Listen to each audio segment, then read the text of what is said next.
Degree semi गर्मी में Shani.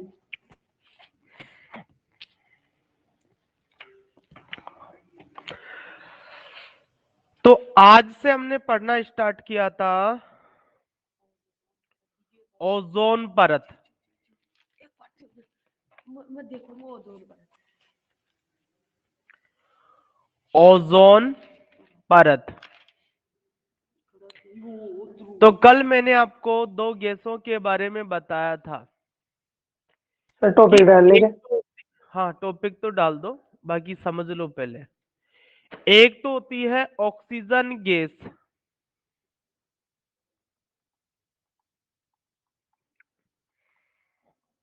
Oxygen gas. और ऑक्सीजन गैस का अणुसूत्र होता है O2, यानी कि ऑक्सीजन गैस के एक अणु में ऑक्सीजन के 2 परमाणु होते हैं और साथ में ही ऑक्सीजन प्राणवायु का काम करती है, यानी कि जीवित रहने के लिए जरूरी होती है। दूसरी होती है ओजोन गैस।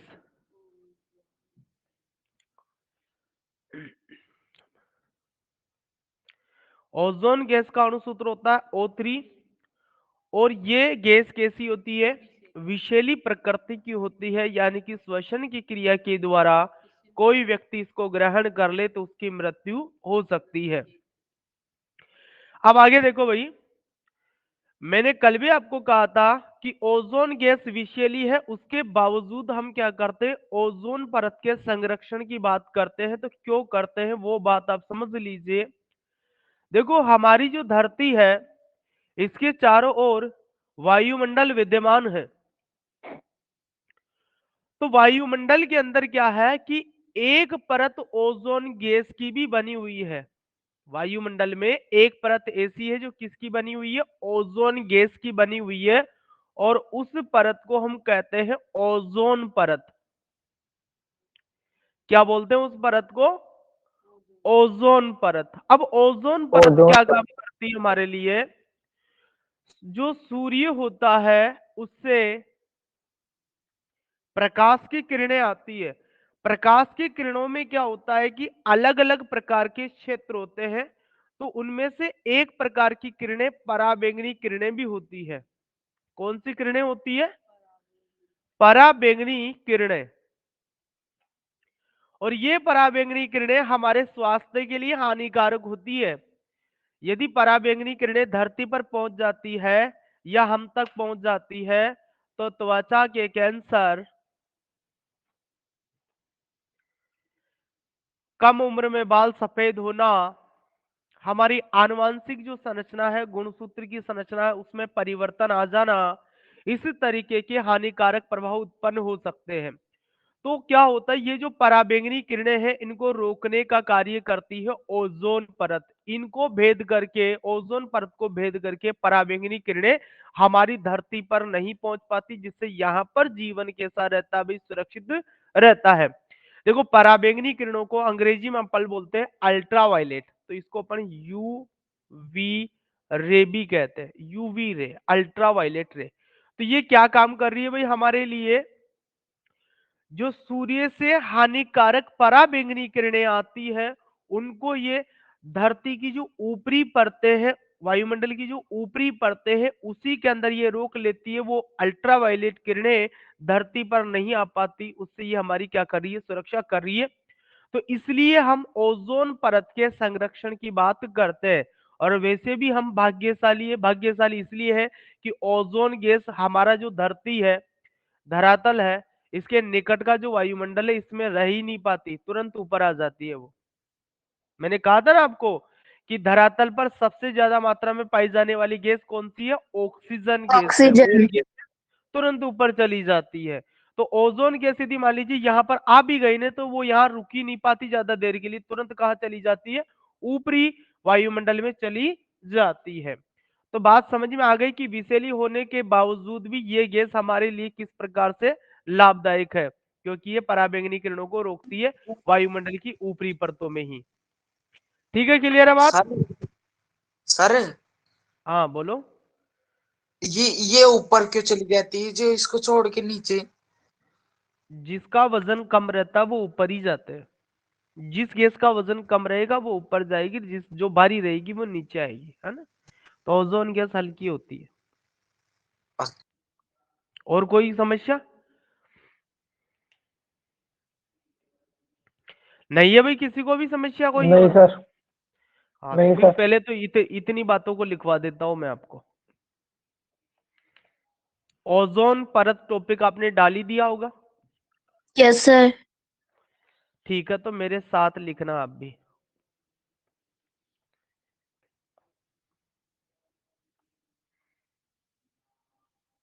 ओजोन परत।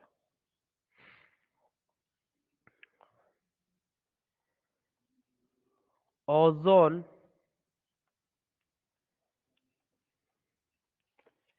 गैस का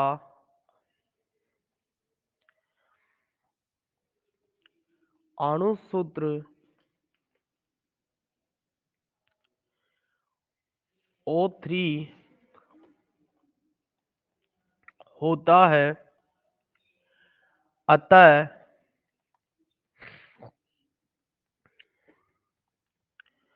ओजोन गैस के एक अणु में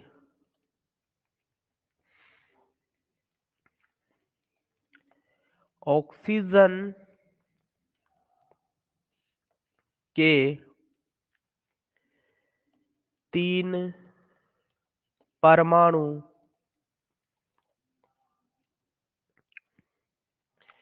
होते हैं। 3 परमाणु होते हैं, जबकि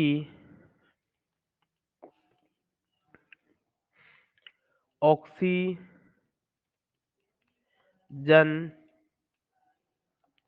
गैस के एक अणु में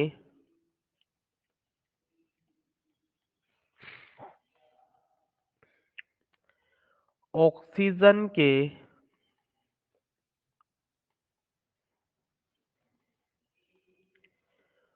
2 परमाणु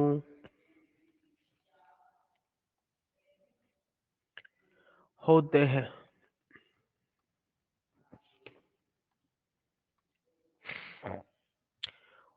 ऑक्सीजन गैस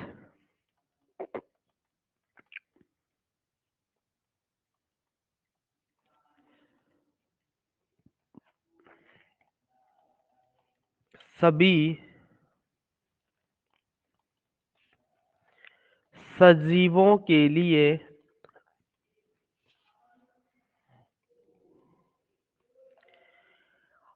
आवश्यक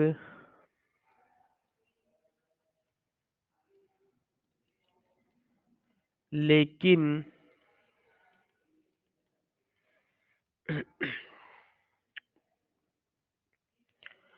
ओजोन गैस विषैली ओजोन गैस विषैली होती है।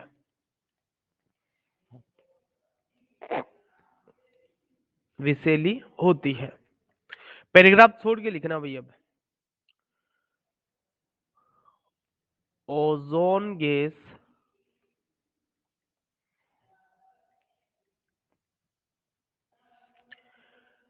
पृथ्वी की सतह के पास नहीं रह पाती तथा वायुमंडल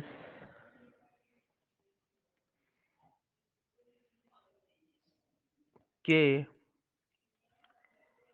ऊपरी भाग में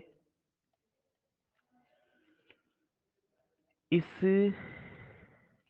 गैस की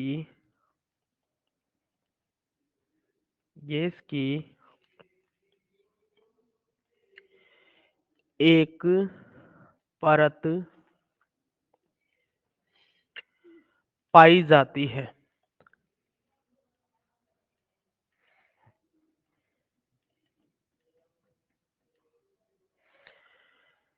जिसे ओजोन परत कहते हैं।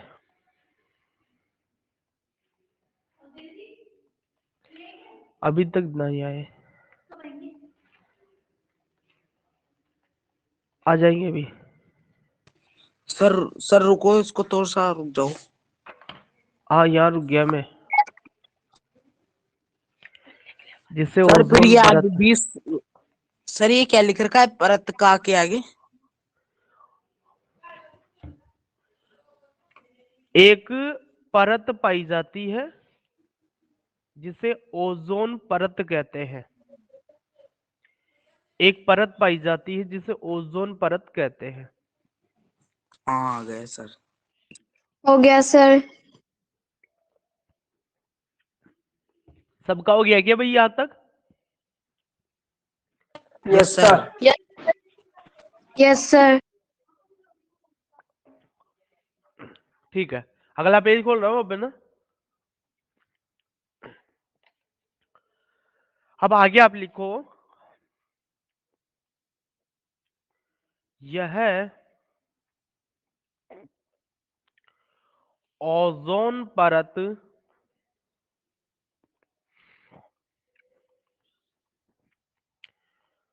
सूर्य से आने वाली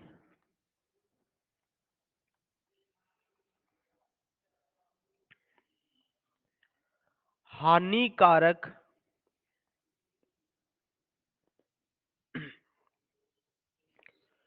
पराबैंगनी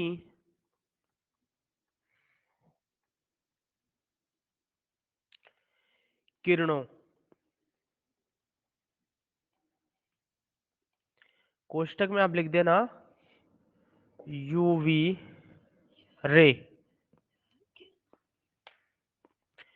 को सर यूवी रे की एक बार फुल फॉर्म बताना। Ultra violet ray. Ultra violet क्या सर? Why red? नहीं, वायलेट वो टन बोलते हो ना बैंगनी को आप अंग्रेजी में, परा को अल्ट्रा बोलते हैं, वायलेट।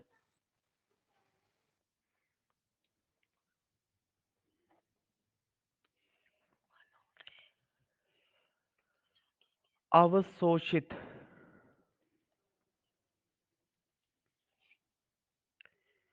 अवशोषित करके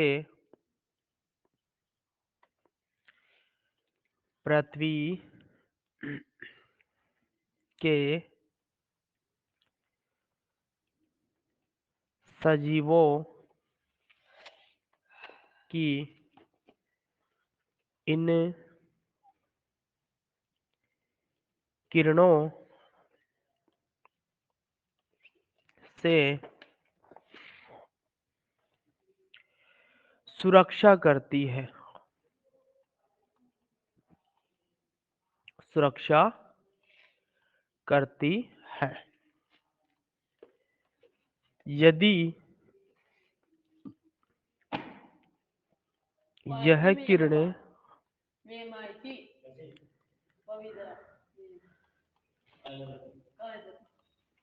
पृथ्वी पर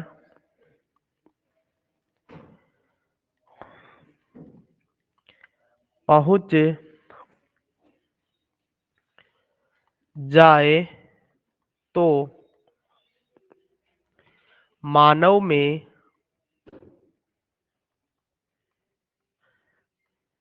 त्वचा के कैंसर जैसे रोग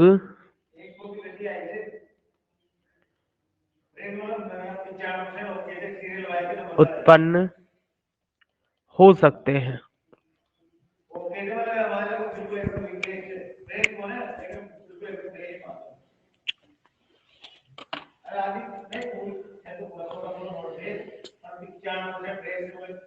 सर हाँ बोलिए। सर यहाँ पे उत्पन्न हो सकती है या हो सकते हैं? हो सकते हैं।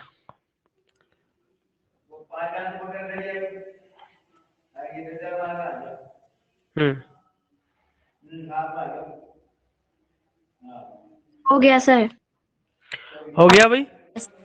हाँ सर, ये इतना ही लिखवाया करो सर, जो क्या है ये नीचे फिर वो चेट का और इधर ये कितने स्टूडेंट ये आ जाता है ना, जो फिर हाँ भाई, इसका फुल फॉर्म भी आप लिख लीजिए। अल्ट्रा वायलेट रे का लिखना चाह रहे थे ना आप?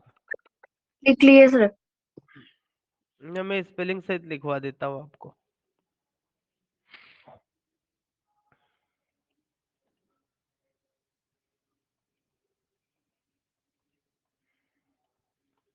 ये है।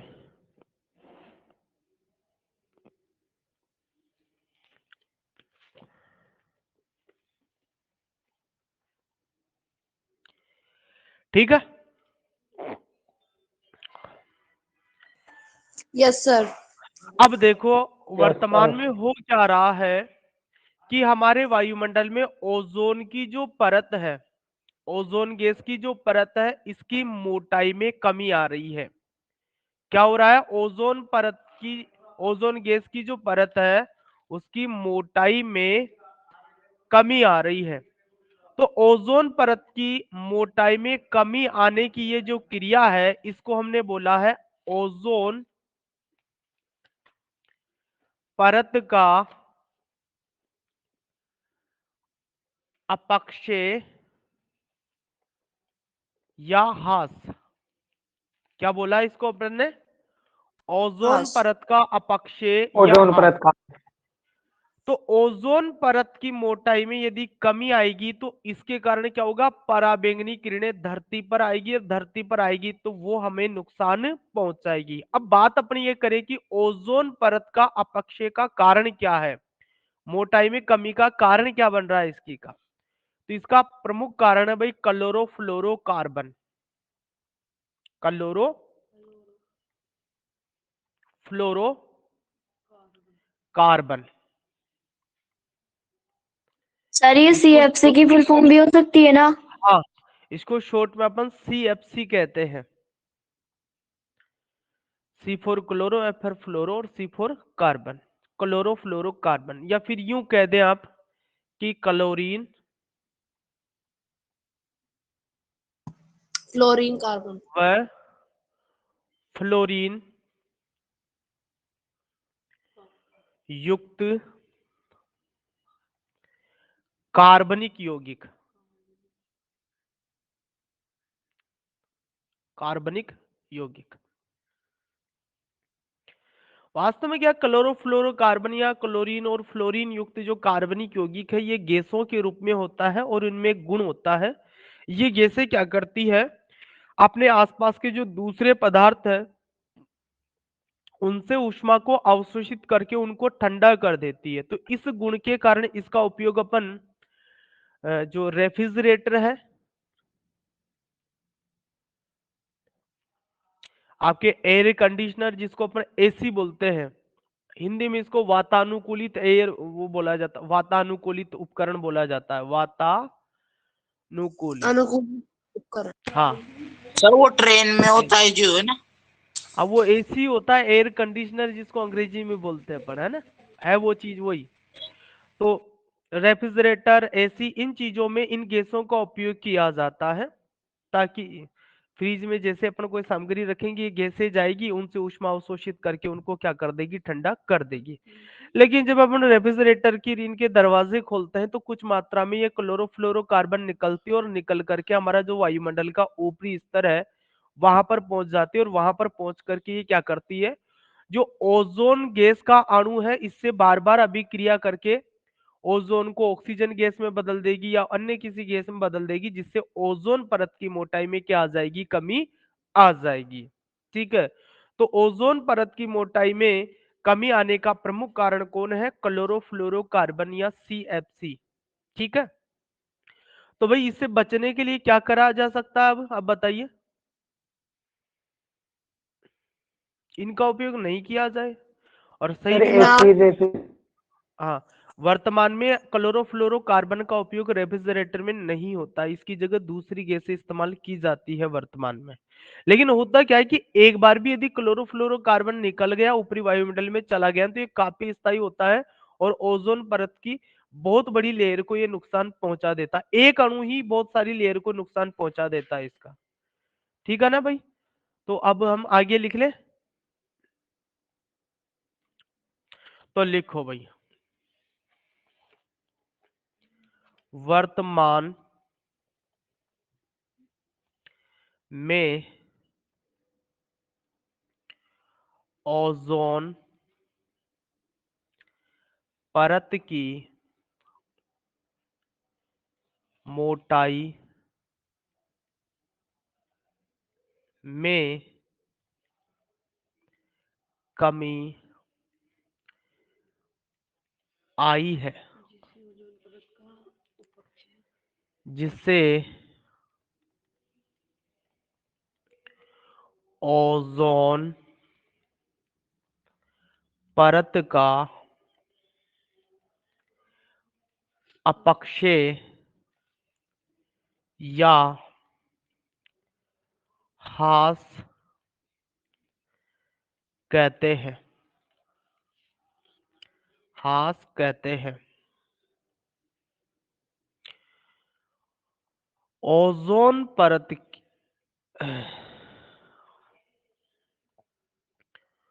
ओजोन परत के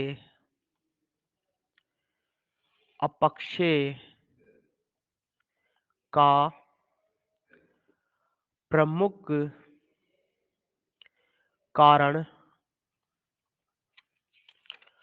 क्लोरो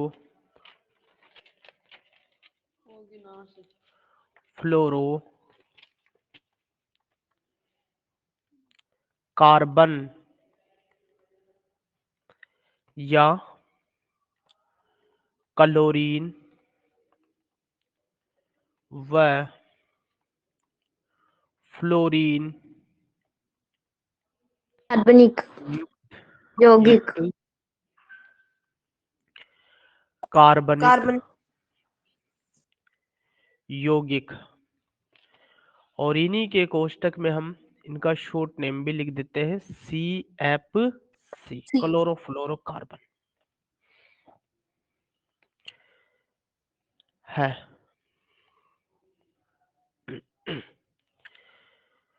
यह CFC बहुत स्थायी होते हैं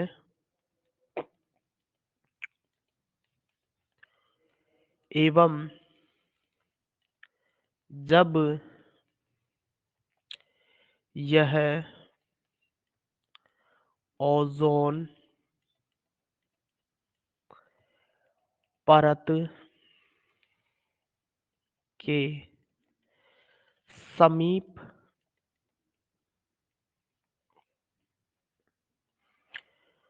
पहुंचते हैं तो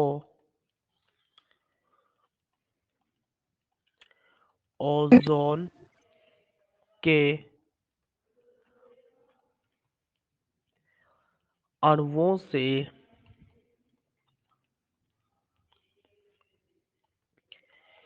क्रिया करके उसे नष्ट करने लगते हैं, जिससे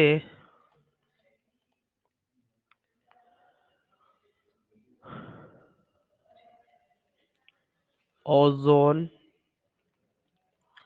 परत की मोटाई में कमी आ जाती है।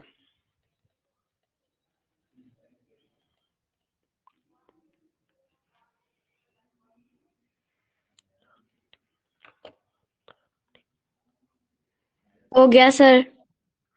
हो गया भाई? Yes sir. एक लाइन और लिखनी है इसके बाद में, अगले पेज पे आ रहा हूं मैं ना। Yes sir. हाँ लिख लो। हाल ही में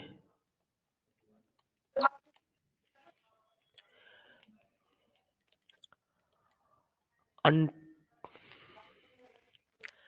अंटार्कटिका के ऊपर ओजोन परत में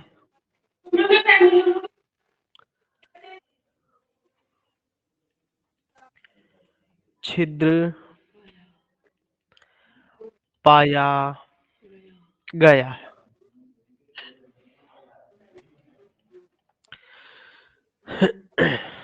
आपकी किताब में कुछ तस्वीरें भी दी गई है जो कि सैटेलाइट से खींची गई है वहां की ओजोन परत की।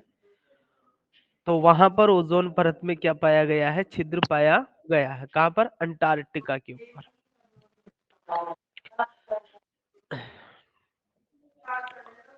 लिखी सबने ये लाइन? Yes sir. सुनो इधर। जैसे मान लीजिए ये ओजोन परत आपकी मोटी सारी, तो ऐसा नहीं है कि कोई ऐसे छेद हो गया है बीच में से कि साहब कह दिया भाई ओजोन परत में ऐसे छेद हो गया, ऐसा नहीं है कुछ भी। ऐसा नहीं है कुछ भी, है ना। हुआ क्या है कि जैसे ओजोन परत इतनी मोटी है, तो अंटार्कटिका के ऊपर ऊपर ऐसे एरिया क्या है। अरे भाई माइक ऑफ करो पहले, अरे कौन बोल रहा है? माइक ऑफ करो। तो अंटार्कटिका के ऊपर ऊपर ओजोन परत में यहाँ पर ऐसे मोटाई कम हो गई, इस तरीके से मोटाई कम हो गई है। यहाँ से ओजोन परत जो है नष्ट हो गई, इसे मानो आप ऐसे। अभी पूरी परत थी, इसमें यहाँ का एरिया ओजोन परत रहित हो गया, तो इसको अपन ने छेद नाम दे दिया। ठीक है भाई, कोई दिक्कत? दिक्कत है क्या कोई? अरे ये माइक किसका ऑन है ऐसे? हाँ किसका ऑन है रश्मि ऐसे? विजय मतलब सर। ऐसे लड़ाई झगड़ा करके उसको लाइव कर रहे हो, ये गलत बात है।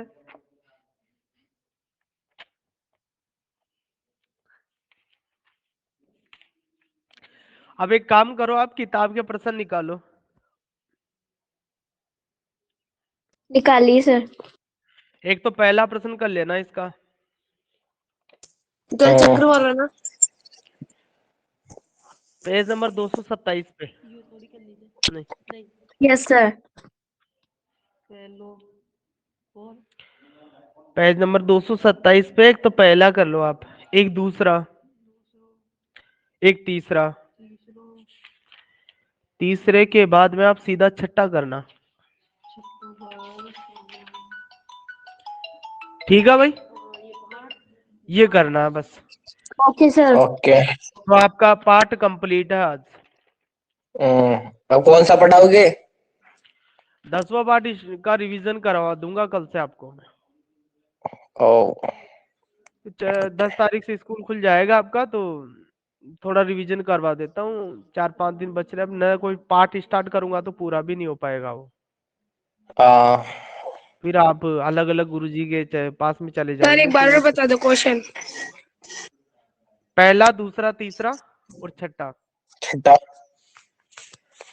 पहला प्रश्न करना है, दूसरा करना है, तीसरा करना है और छठा करना है। सर तो कल फोर्थ से और अपना, फिफ्थ नहीं करना? नहीं 4th 5th नहीं करना। ठीक। और किसी को कोई इस चैप्टर से संबंधित कोई भी समस्या है तो बताइए। No sir. कोई समस्या नहीं है। बाद के जो 6 टॉपिक मैंने लिखवाए हैं उनको अच्छे से तैयार करना, बड़ा क्वेश्चन उनमें से आएगा। सर ये 226 पेज नंबर पे 5 क्वेश्चन है ना, उनको भी करना है क्या? नहीं उनको रहने दो। देखो इसमें है कि जल चक्र के क्रम में जल की कौन कौन सी अवस्थाएं पाई जाती है, तो ये ठोस द्रव गैस आप कर लेंगे, इसमें कोई दिक्कत नहीं है। जैविक रूप में महत्वपूर्ण दो यौगिकों के नाम दीजिए जिसमें ऑक्सीजन और नाइट्रोजन दोनों होते हैं, तो इसमें आप कार्बोहाइड्रेट का उदाहरण दे दें, प्रोटीन का उदाहरण दे दें, है ना, कोई दिक्कत नहीं है। मनुष्य की किन्हीं 3 गतिविधियों को पहचाने जिनमें वायु में कार्बन डाइऑक्साइड की मात्रा बढ़ती है। तो मनुष्य एक तो श्वसन करता है जिसके द्वारा बढ़ती है, एक ईंधन जलाता है उसके द्वारा भी बढ़ती है, और एक पेड़ पौधे काट रहा उससे भी कार्बन डाइऑक्साइड गैस बढ़ रही है। ग्रीन हाउस प्रभाव क्या है ये आप जानते ही हैं, कोई दिक्कत है ही नहीं इसमें। वायुमंडल में पाए जाने वाले ऑक्सीजन के दो रूप कौन कौन से हैं, तो एक तो ओजोन है और दूसरा एक तो ओजोन गैस है और दूसरा ऑक्सीजन गैस है, बता सकते हो आप। इनको कोई करने की जरूरत नहीं है, आप पढ़ ले, पढ़ने में कोई बुराई नहीं है। हम प्रश्नों को पढ़े, देखे भी उत्तर बन रहा है कि नहीं बन रहा, नहीं बन रहा है तो पूछ लो, कोई दिक्कत नहीं है। जैसे इनके मैंने बता दिए आपको सारे, और आपको पता है कि जैसे आपने ये पढ़े हैं नोट्स तो आपको ये आ जाएंगे, कोई दिक्कत नहीं है इनमें। ठीक है, लेफ्ट हो जाइए। ओके हाँ लेफ्ट हो जाओ आज, सर। लेफ्ट हो जाओ आप। आज थैंक यू, धन्यवाद। Thank you sir. बहुत धन्यवाद।